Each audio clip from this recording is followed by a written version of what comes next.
வருகின்ற சனிக்கிழமை சனி பிரதோஷம் அப்படிங்கிறது வருது. ரொம்ப அற்புதமான நாளுங்க, தவற விட்டுறாதீங்க.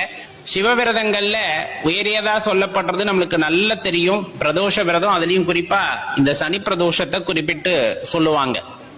இந்த நாள்ல இறைவனை வேண்டி விரதம் இருந்து வழிபடுபவருக்கு கேட்ட வரம் கிடைக்கும் அப்படின்னா அதுல மாற்று கருத்தே இல்லை. அதுலயும் குறிப்பா பாத்தீங்கன்னா இது தேய்பிறையில வருகின்ற சனி பிரதோஷம் ரொம்ப அற்புதமானது. இந்த நாள்ல நம்ம விரதம் இருந்து வழிபாடு செய்யும் போது உடல்ல பிணி பீடை நோய் நொடிகள் இருக்கு அப்படின்னா அது நீங்கும் அப்படின்னு உறுதியா சொல்லப்படும்.